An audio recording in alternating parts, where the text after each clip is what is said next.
Om Namo Bhagavate Vasudevaya.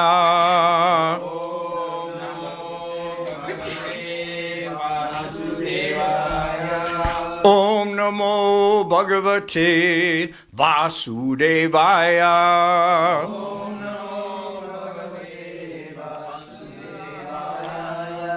Om Namo Bhagavate Vasudevaya.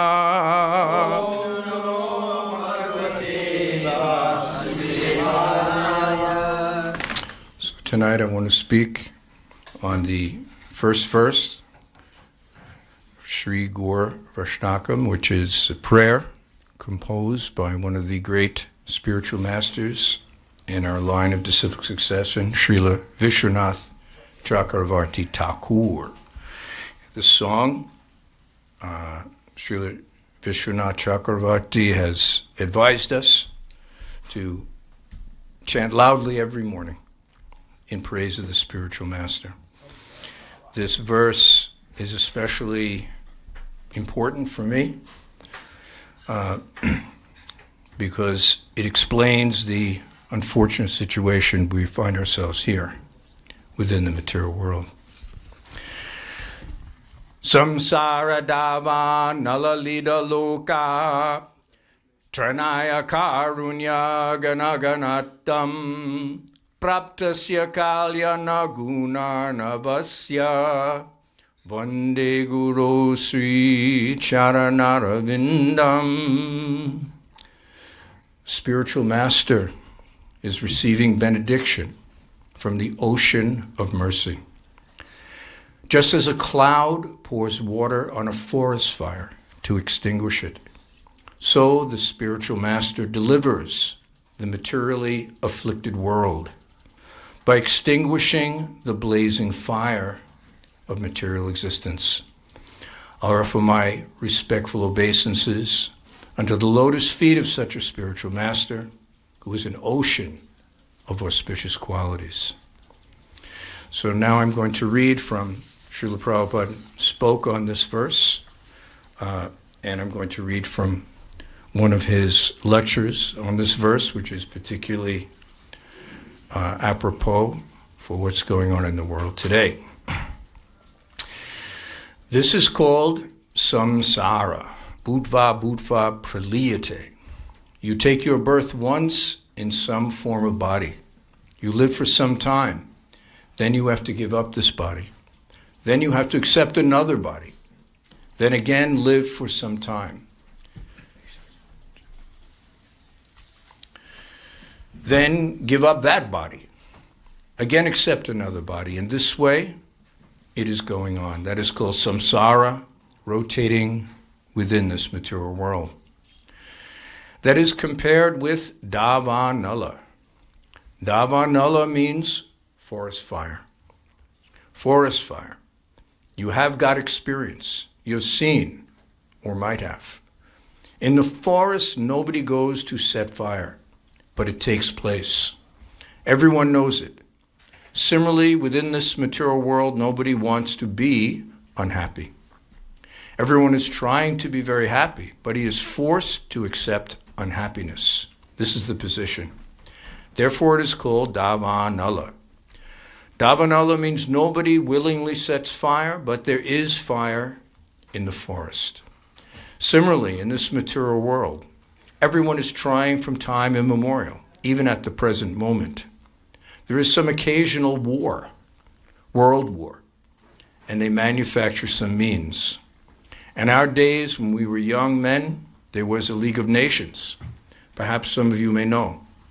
When the 1919, when the First World War was finished, these nations, they formed a League of Nations. League of Nations means just to arrange the peaceful living between nations. So there was forest fire again. Nobody wanted war, but there was Second World War again. And again they are trying to, the League, what is that? United Nations. But the war is going on. The Vietnam War is going on. So this lecture was late 60s, early 70s. The Pakistan war is going on, and many others are going on. So you may try your best to live very peacefully, but nature will not allow you. There must be war. It is not possible. In the history, especially in European history, there are so many wars. Carthaginian War, Greece War, Roman War, 7 Years' War between France and England, and 100 Years' War. So far we have read in the history. And the war feeling is going on, not only between nation and nation, but between man and man, neighbor to neighbor, even between husband and wife, father and son. This war is going on. This is called Davanala, forest fire. Forest fire means in the forest nobody goes to set fire, but automatically by the clash, friction of the dried bamboo, there is electricity and it catches fire. Similarly, although we do not want unhappiness, still, by our dealings, we create enemies and friends. And there is fight, there is war. This will continue. This is called samsara davanala. Try to understand. So the guru means spiritual master, means who can deliver one from this forest fire. Just like when there is forest fire, the animals are very much disturbed and they die mostly. The snakes, they die immediately. So this forest fire, samsara davanala, is going on perpetually, and the person or the authorized person who can deliver you from this forest fire of material existence, he's called guru, or the spiritual master. Samsara davanala lita loka tranaya karunya ganaganatvam. How does he deliver? What is his means? The same example. Where there's fire in the forest, you cannot send fire brigade. You cannot go there with bucketful of waters to extinguish the fire. That is not possible. Then how will it be extinguished? The fire means it requires water to be extinguished. But where is the water coming from? From your bucket or from the fire brigade? No. It must come from the sky. It must come from the sky. When there will be torrents of rain from the sky, this forest fire, blazing forest fire, will be extinguished. So these rains from the sky, it does not depend on your scientific propaganda or manipulation. It depends on the mercy of the Supreme Lord. So the spiritual master is compared with the cloud. Just like from the cloud there is torrents of rain, similarly, a spiritual master is considered just like a cloud. Samsara dava nalalita loka. Just like a cloud takes the water from the sea. Cloud hasn't got its own water. Cloud takes water from the sea. Similarly, a spiritual master brings mercy from the Supreme Personality of Godhead. Just see the comparison. He has no mercy, but he carries the mercy of the Supreme Personality of Godhead. That is the qualification of the spiritual master. A spiritual master will never say that I am God. I can give you mercy. No, that is not spiritual master. That is bogus pretender. A spiritual master will say, I am servant of God. I have brought his mercy. Please take it and be satisfied. This is spiritual master's business. Just like a post peon. Peon means peasant. A post peon, when he delivers you some large amount of money, it is not his own money. The money is sent by somebody else. But he honestly delivers you, sir, here is your money, take it. So you'll become very much satisfied with the peon, although it is not his money. But when, in case of need, you get the money sent by your father or somebody else, brought by the peon, you get very much satisfaction. Similarly, we are all suffering in this blazing fire of material existence. The spiritual master brings the message from the Supreme Lord and delivers you. And if you kindly accept, then you'll be satisfied. This is the business of the spiritual master. So the spiritual master is offered obeisances. Sir, you have brought the mercy from the Supreme Lord. Therefore, we are much obliged to you. To deliver us, you have come. We offer our respectful obeisances. This is the meaning of this verse, Vande Guru Sri Charanarvindam. That means the first qualification of the spiritual master or guru is to deliver you some message by which immediately your blazing fire in the heart will be stopped. This is the test. Everyone has blazing fire within the heart. That is the proof of material existence. Nobody is without anxieties. That blazing fire means anxieties always. Everyone has got anxieties. Even the small bird, he has got anxiety. You give the small bird some grains to eat, he'll eat it. But he's not very peacefully eating. He'll see this way, that way. If somebody's going to kill me. Yes, this is material existence. Everyone, even President Nixon, he's also full of anxieties. What to speak of others? Even Gandhi in our country, he was full of anxieties. All politicians, they're full of anxiety, although they hold a very exalted post. Still, the material disease, anxiety, is there. So if you want to be anxiety-less, without any anxiety, then you must take shelter of the guru or the spiritual master.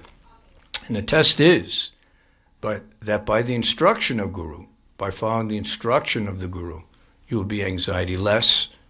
This is the test.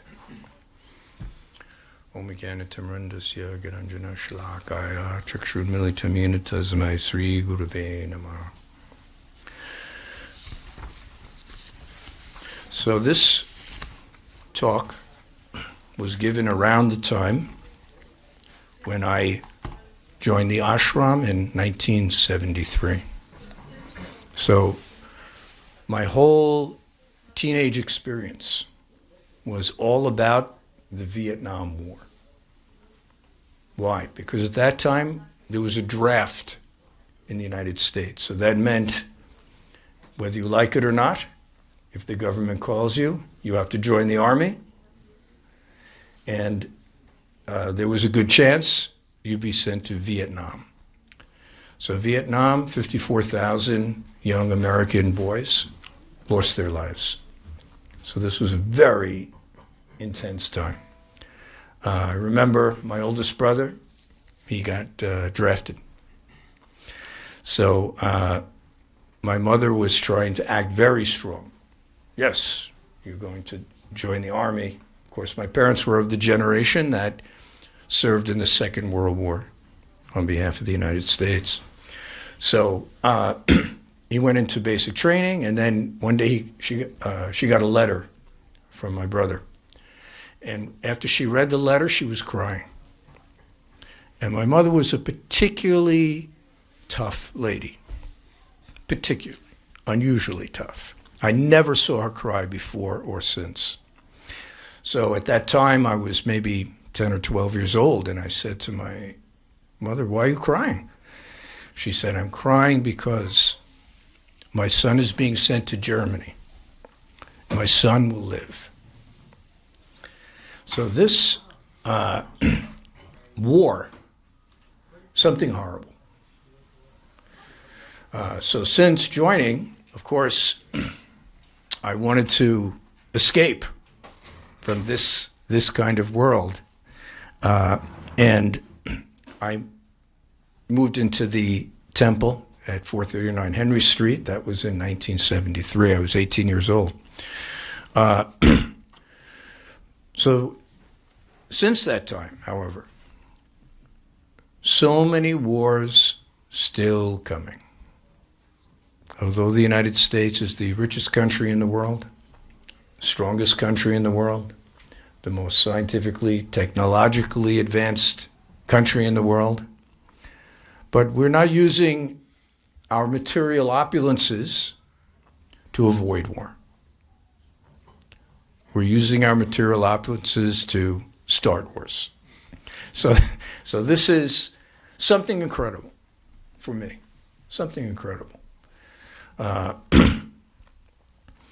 So Srila Prabhupada explains our situation here within the material world, that despite unprecedented wealth, unprecedented power throughout the world, still, by the laws of material nature, wars are coming. So Prabhupada explains here, there's war between two neighbors. There's war between any two people that may meet here within the material world. Prabhupada even says war between man and wife. So this conflict that is inherent or innate to our situation here within the material world. The spirit soul, we have no material needs, actually. But when we come to the material world, our purpose is that we want to enjoy like Krishna. We don't want to think for 1 second that we are not supreme. We don't want to think for 1 second that our desire is not the most important thing in this world. So this is the nature of the false ego or ahankara. So this is our, we can say, like our ball and chain, tying us to the material world. Why don't we give up material life? Why don't we become completely absorbed in the transcendental reality? Aristotle gives an analogy. He says that in a cave are some men, and one man comes from outside the cave. So that man coming from outside the cave, he is like the spiritual master. He's coming from the spiritual world in order to give spiritual enlightenment to those of us who are here within the material world. And he sees that they're holding rocks. They're holding up rocks, very heavy. And they're complaining about holding up the rock. So the man from outside the cave, he suggests, why don't you just put down the rock? But the dwellers of the cave say, no, we're very much attached to this rock. So this is like us and our false ego. It is our choice. We want to, because we want to be like Krishna. When we, sometimes we meet persons who are very intelligent, very philosophical, and they understand that material life is suffering. So material life is, as Prabhupada mentions here, there's anxiety at every step for every conditioned soul. That is the nature of the material world. In Sanskrit, this is called kunta. And the spiritual world is called Vaikunta. So as Prabhupada says here, anxiety less. It's a place where there is no anxiety.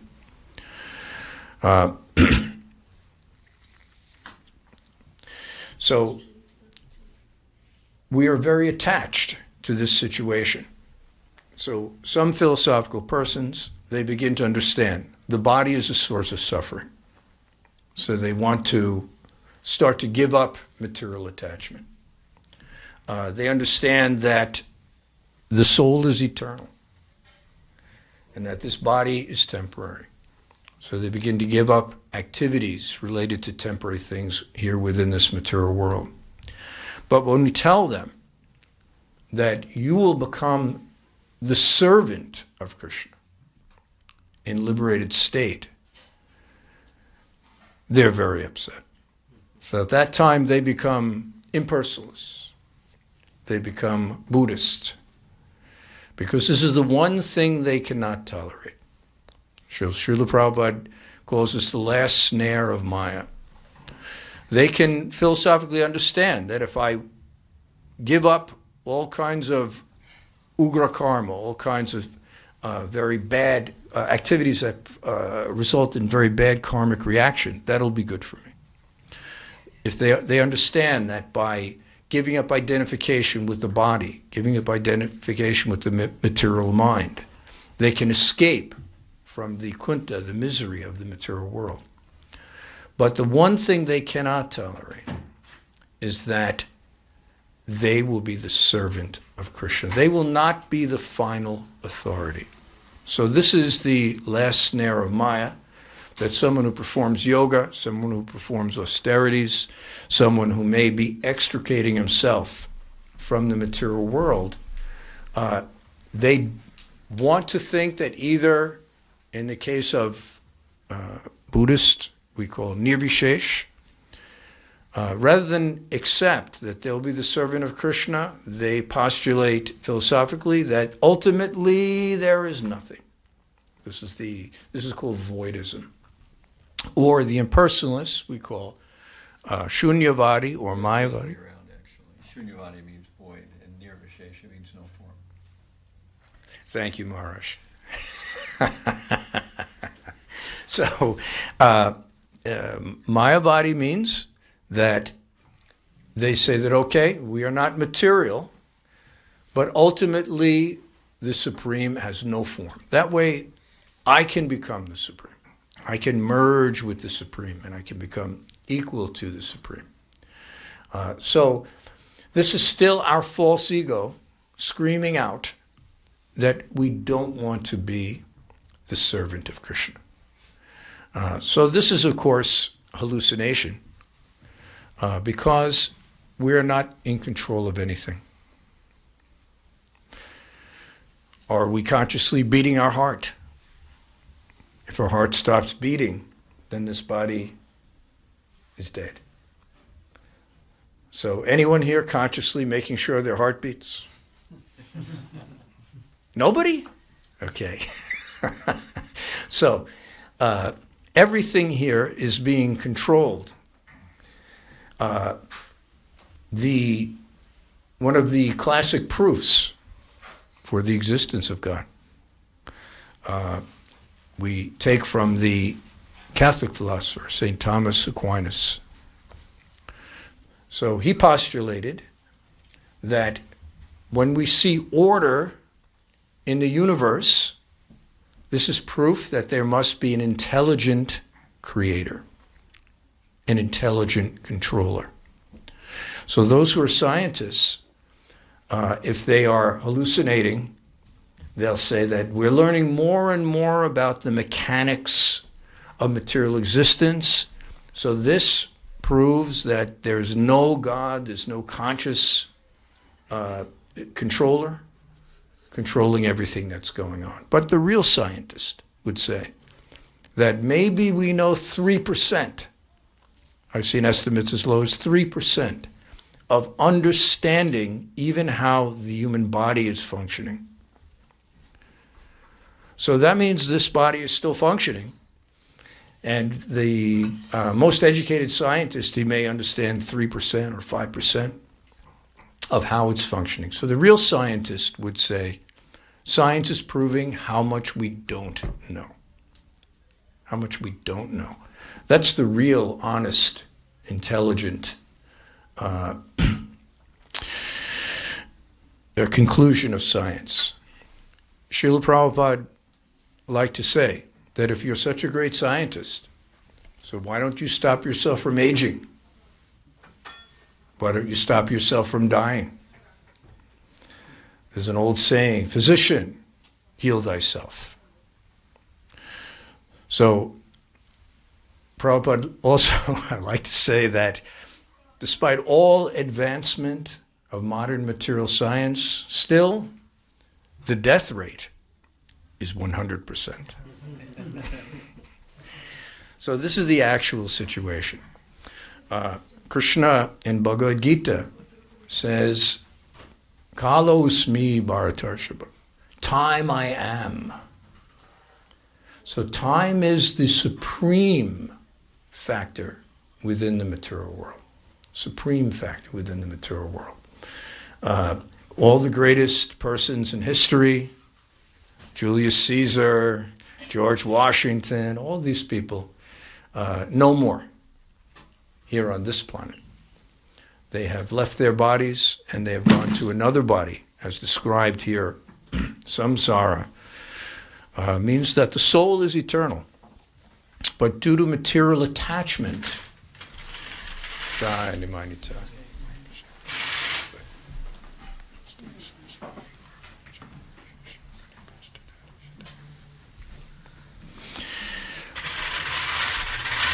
due to material attachment, the soul continues within the material world.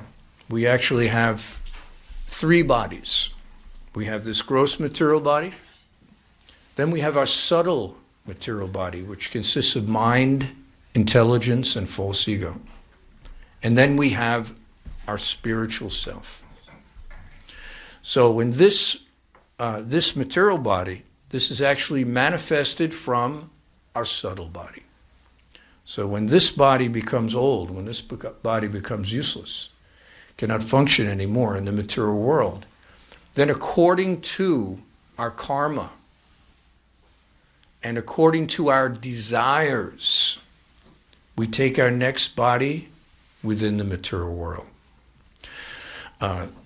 So one of our brahmacharis, Tulsi Prabhu, he came to give a class, and he told a very interesting analogy about a carpenter. And the carpenter was working for the king. And the carpenter kept asking him to build a palace and extensions of the palace. But for himself, he just made a very poor little hut for himself that he would actually live in. So this is our situation here within the material world. We're serving our senses. We're serving our family. We're serving our government. We're serving everyone else. We're serving our boss. We want to make our boss happy. So we're putting all our energy here within the material world. But the crummy little shack that we're building for ourselves, that is our own mind.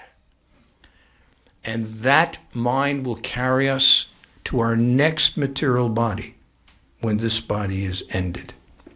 So Prabhupada said that man is the architect of his own destiny. Right now, we are making our future. In this life, so when we perform some activity, there is a reaction from material nature. And that reaction comes in stages. Some reaction comes immediately. Some reaction comes in weeks. Some reaction comes in many years. Some reaction comes in many lifetimes, according to what activities we have performed. So when we are acting here within this material world, because we want to enjoy. So if there's one plate of prasadam here, and Patrick wants to enjoy the plate, and I want to enjoy the plate, so one of us will take the plate, the other will be unhappy. So this is analogous to all our interactions within the material world. So when we take what is given by nature to somebody else, that's when we create this karmic reaction. So Krishna is equal to everyone. So once we come to the material world, Krishna has to treat everyone equally.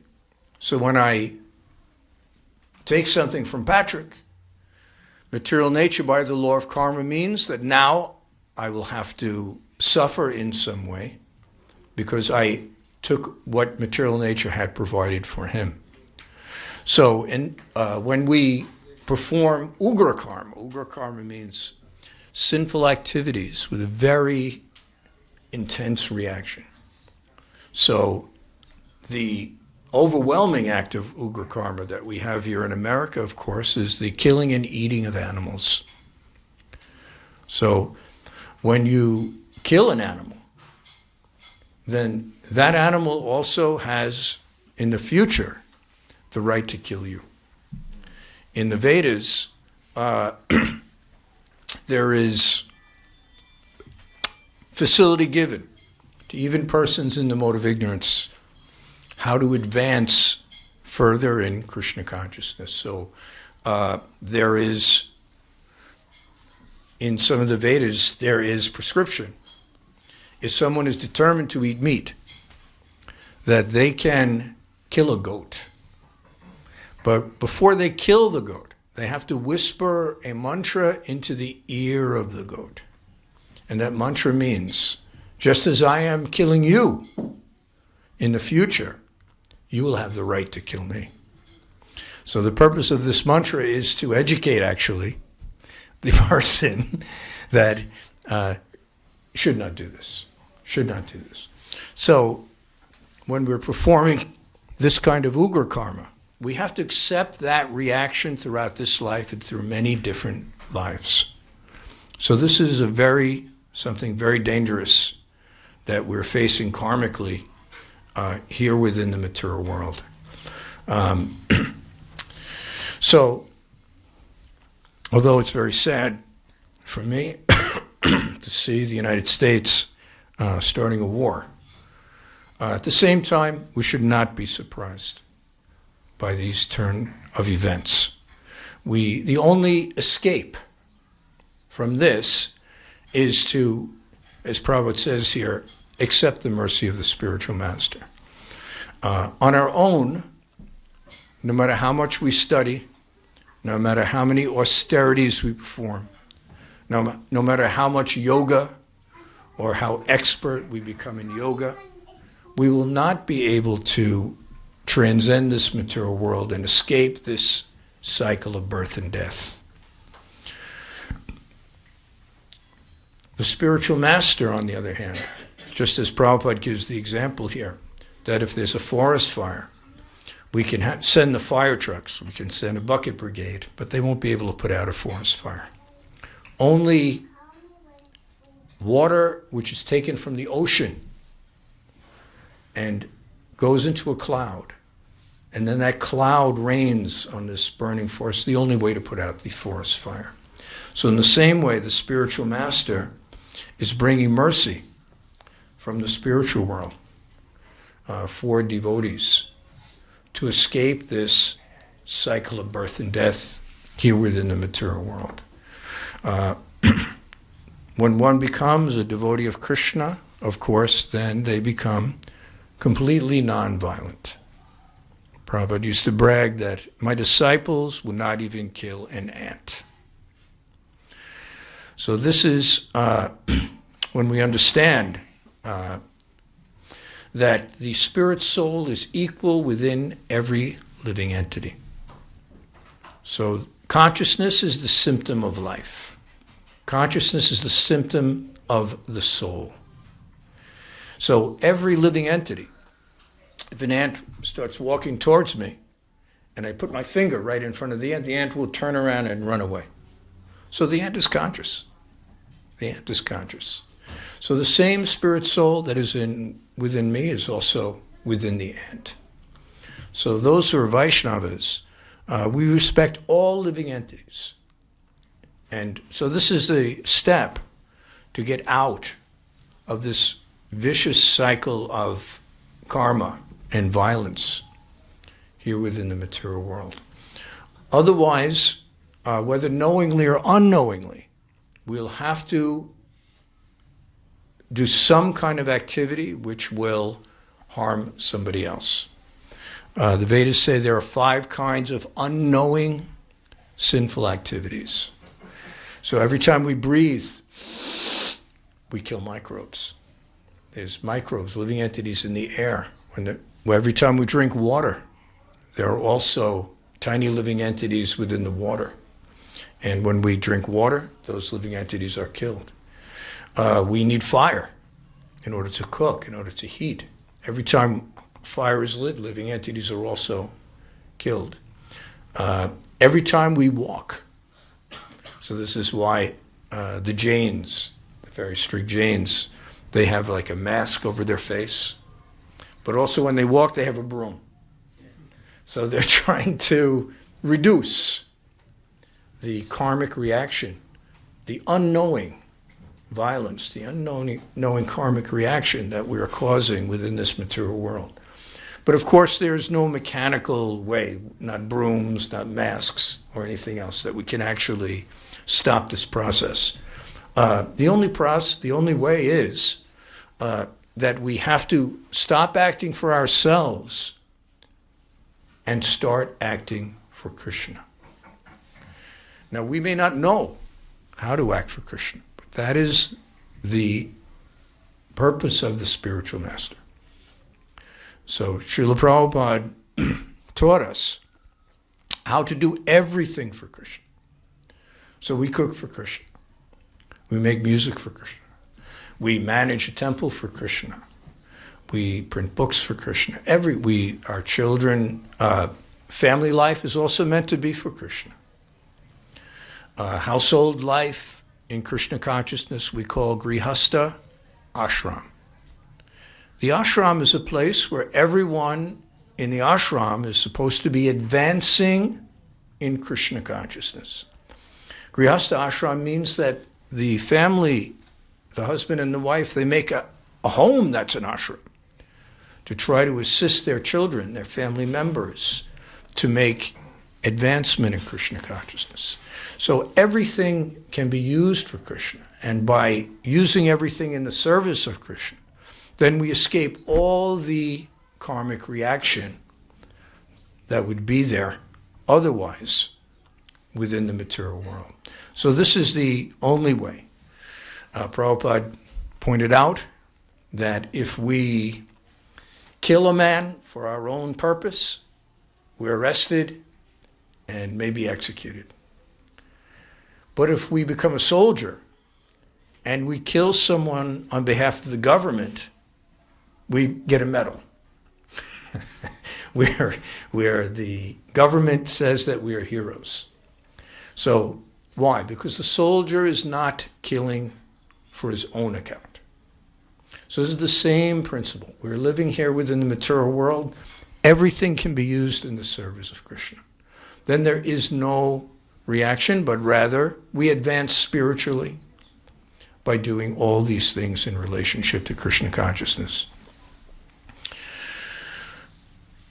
So we're going to have our artik soon. So I'd like to stop here and open the class for any questions, any discussion. I have a question. Let me, So we get karma for all these different things, and violence is a serious kind of bad karma for it. So should we pack up our family and move into a cave and wear tiger skins, or how do we deal with it as devotees? So this question is answered by Rupa Goswami. So Rupa Goswami says, first of all, we should understand that all the material world is Krishna's energy. So we want to use Krishna's energy to serve Krishna. So my specific question is, okay, we're surrounded by all these situations that could result in severe karmic reaction for us. So maybe we have to retreat from any contact within the material world. So Rupa Goswami says that if we renounce something that can be used in the service of Krishna, then that is not perfect renunciation. On the other hand, if we use everything in the service of Krishna, then that is perfect renunciation.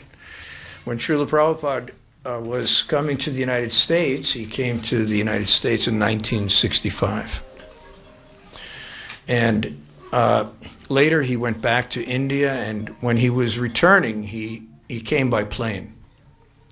So some persons who considered themselves sadhus, they said to Srila Prabhupada, "You're a sannyasi. How can you fly in a plane?" So this seemed to be a very ostentatious material thing.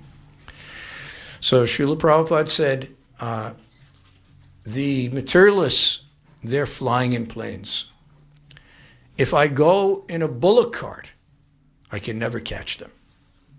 So in order to preach Krishna consciousness around the world, Srila Prabhupada adopted the printing press, flying in a plane, cars, everything, microphones, recording devices, everything that materialistic people have in order to bring Krishna consciousness to them.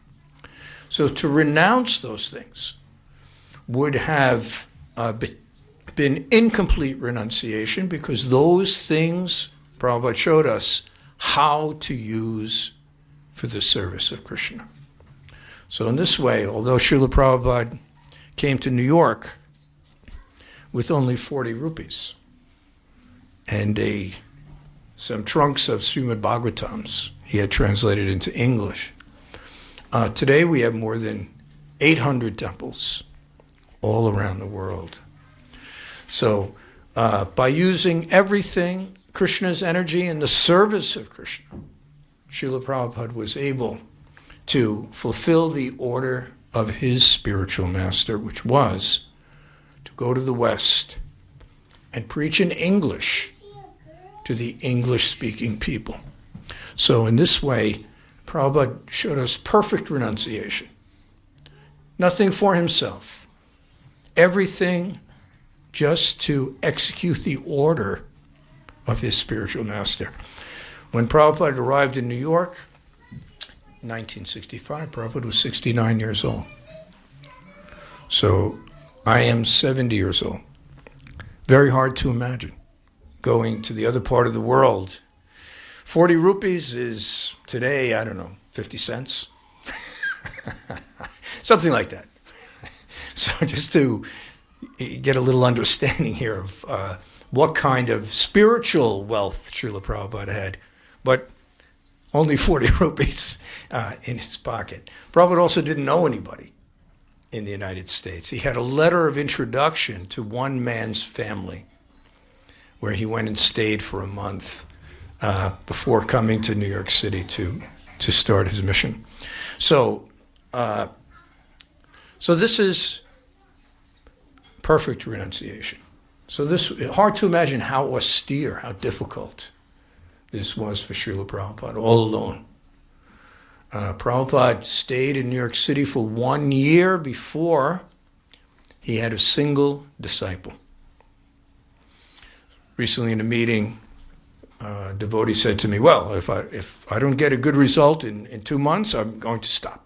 I'm not going to keep going. So at least those of us who personally served under Srila Prabhupada, we never thought for 1 second. Whatever Prabhupada told us to do, because we did. No matter how difficult, no matter how austere or dangerous, we immediately did. Because we knew the austerity that Srila Prabhupada performed and was still performing. When I joined, I was 18 years old. Srila Prabhupada was approximately 78 years old. So Prabhupada was all night translating his books, then chanting 64 rounds, then coming to the temple, and managing a worldwide society, and traveling around the world, preaching and opening temples. So Prabhupada was so incredibly austere, a perfect yogi. Prabhupada, he barely slept, barely ate. But Prabhupada, you've never seen a picture of Prabhupada looking miserable like me, you know? Every picture of Srila Prabhupada, you see that Prabhupada is completely in spiritual ecstasy. And this was Prabhupada's, when we served under Srila Prabhupada, when we associated with Srila Prabhupada, Prabhupada was always a perfect yogi, perfect bliss at all times, no anxiety. Is that okay? Yeah. All right. Mm-hmm. Any other question? Simona has a question. You always have good questions. Simona is a Hare Krishna. serious student. So, Yes. According to the verse you read, it describes that material life is like a burning forest fire, which that a burning forest fire keep increasing and increasing in intensity. How is that comparable to our material life, and what is increasing in intensity in our life that needs to be cooled down? And how does the spiritual master cools it down? So the current time we're living in, the Vedas describe as Kali Yuga. Kali Yuga means age of quarrel and hypocrisy. And the Vedas say that Kali Yuga is gradually getting worse. Gradually getting worse. So this is the overall, we could say, the universal forest fire, is this situation here within the Kali Yuga. Srila Prabhupada, he came to the West to spread the Sankirtan movement of Lord Chaitanya. So the Sankirtan movement is that every living entity can immediately associate with the Supreme, can immediately associate with Krishna by chanting Krishna's holy name. Hare Krishna, Krishna Krishna, Hare Hare, Hare Rama, Rama Rama, Hare Hare. Why? Because Krishna and his name are non-different.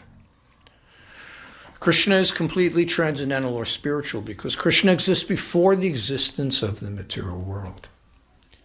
In the same way, Krishna's name, Krishna's form, that is also beyond time and space, before the creation of the material world. Nama Chintamani Krishna Chaitanya Rasa Vigraha Panakshridho Nityamukto Binidvam Nama Namino. The Padma Purana explains the transcendental nature of the name, the form, the pastimes of the Supreme Personality of Godhead.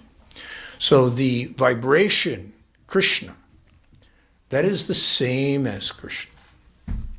So the Sankirtan movement is, Prabhupada said that the Kali Yuga is like the monsoon season. So here in New York, we're not familiar. But those who have lived in India, they know that in the monsoon season, the rain is, you can't even go anywhere. You can't leave your house. The rain is so intense. Travel is impossible. So Srila Prabhupada said that the Lord Chaitanya's Sankirtan movement, it is like a shelter within the monsoon season of Kali Yuga. So just as intelligent man builds a house for shelter during the monsoon season, so in the same way, those who are intelligent, they take shelter of the Sankirtan movement in order to be sheltered from the effects of Kali Yuga. Now, when we talk about chanting Hare Krishna, especially those who are not regularly practicing Krishna consciousness, they may think that this sounds simple. But it's a matter of purity. So just like this room is filled with radio waves, that's a scientific fact. But none of us right now, we cannot hear the music. Why? Because we do not have the necessary radio set in order to actually hear those radio waves. In the same way, everything, Krishna is all-pervading. Krishna is in every atom and between every atom. So how do we perceive that? We have to perceive it by the purity of our heart and the desire. The desire. So our desire is the key thing. Because we desire, we have material desires, we cannot hear the music. We cannot hear the music. If we have desire, and then we practice Bhakti Yoga, Krishna consciousness, according to the instructions of the spiritual master, then we become qualified to see God. One time a man challenged Srila Prabhupada, "Can you show me God?" Prabhupada said, what is your qualification to see God? So we have to, and more advanced is that we should serve Krishna in such a way that Krishna wants to see us. So this is the secret of the devotees, that we are not trying to see God. We're trying to have Krishna want to see us. How? By serving the spiritual master.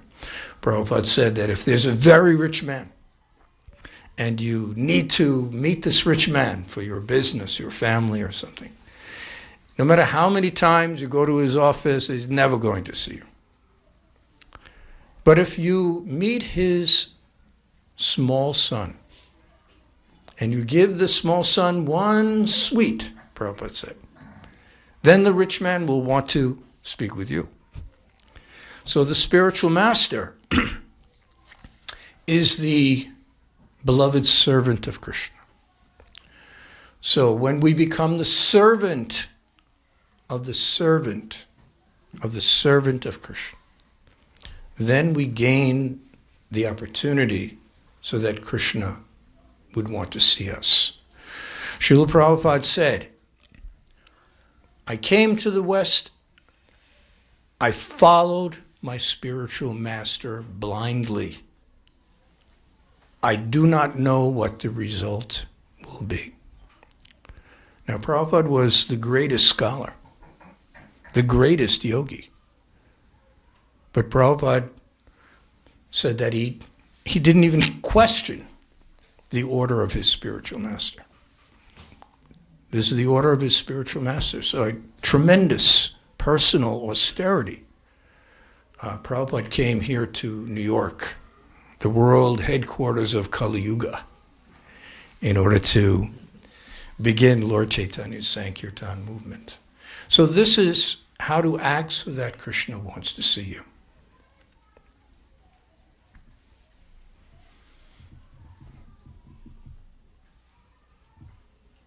I have another question if you... Yes, Maharaj. You talked about taking shelter of the Sankirtan movement. We usually think of that as chanting Hare Krishna. Either sometimes we do it musically, sometimes we do it as japa. So what's the essence of what we're doing when we do that? How do we do that properly? Okay, that's a long answer. Short answer. So, the yoga system, beginning of the yoga system is yama niyama. Yama means what we have to do. Niyama means what we should not do. So in Krishna consciousness, we have also niyama. So niyama means we have 4 regular principles. No meat eating or fish or eggs. No intoxication. No illicit sex. No gambling. So this is the niyama. Yama is that we have to act positively in bhakti yoga by serving the spiritual master. So the first instruction of the spiritual master is to chant the Hare Krishna Maha Mantra. Prabhupada instructed his disciples to chant 16 rounds Hare Krishna mantra daily. Srila Prabhupada himself, his spiritual master, required chanting 64 rounds a day, which Srila Prabhupada did. So, so is a combination of positive service. For those of us who are disciples of Srila Prabhupada, of course, we were there when Prabhupada formed ISKCON and grew ISKCON all around the world. So Prabhupada instructed us that when he left, Prabhupada said, if you cannot increase, that is okay. Prabhupada said, but maintain what I have given you. So if you're a disciple of Srila Prabhupada, you are duty bound to maintain Srila Prabhupada's movement, the ISKCON movement all around the world. I tried to make the answer as short as possible. Okay. I hope that was complete enough. All right. Oh, we have a question from Raj here. Prabhuji, question on the karma example. I just want to know, I always go through this again and again and again.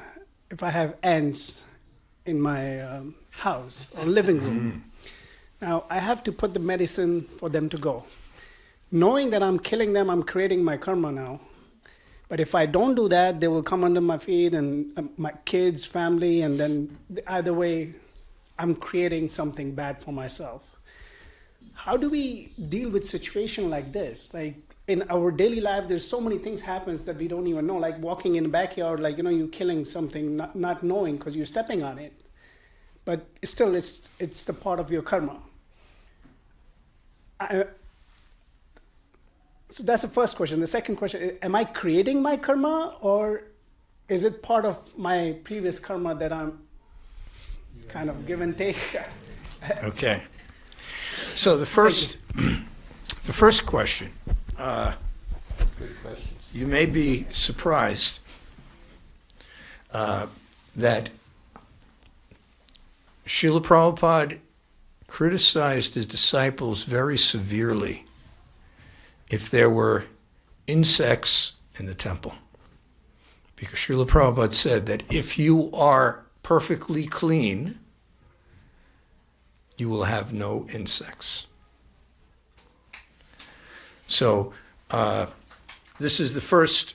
So this level of Brahminical life includes, sometimes we use the word suchi.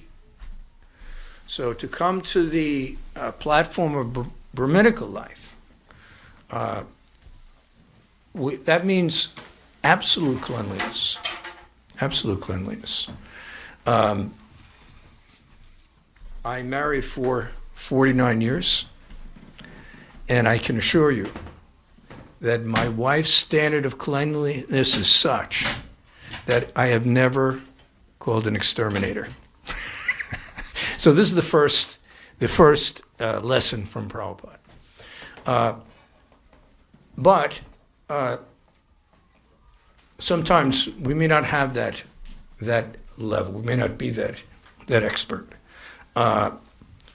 So in that case, the problem is that we have to, in the service of Krishna, sometimes we may have to do something unpleasant. So we have to get freed from all different kinds of karmic reaction. The same way I mentioned that the United States is going to war, well, I pay taxes. So I have to receive, because I'm paying taxes, I have to receive some of that ugra karma from the actions of the government that I fund. So this is also a principle of karma. So those who are householders, we should be aware that we are, just by living within this material world, we are creating all this karmic reaction. The only way to get free from that, Krishna tells us in Bhagavad Gita, Jagyar Tat Vishnu, that one must perform sacrifice for Vishnu in order to be relieved from the negative karmic reactions which happen within the material world. So householders should give from their income to Krishna, to the temple, in order to try to get freed from the karmic reaction of this material world. Your next question is a longer answer, but I'll try to make it very short. So when we come into this world, yes, we have karmic reaction from many lives, and right now we're making more karmic reaction. When we come to Krishna consciousness, when we accept the discipline of the spiritual master, disciple means accept the discipline of the spiritual master. When we follow all the instructions of the spiritual master, when we receive diksha, initiation, from the spiritual master, at that time, it's like our karmic reactions are ended. But still, Prabhupada said, it's like an electric fan. When you pull out the plug, keeps spinning slower, slower, slower. So we still may experience some physical reactions within the material world, but if we are acting according to the instructions of the spiritual master, will create no new reactions within the material world. So this mind and body, Krishna says in Bhagavad Gita that even a man of knowledge acts according to his own nature. So we should use this mind, this body, what we have inherited from our previous activities, in the service of Krishna. Then we'll also be freed from any further karmic reaction. So I want to end there. We've gone already well past the start time for the Arti. Thank you to everybody for your patience. Hare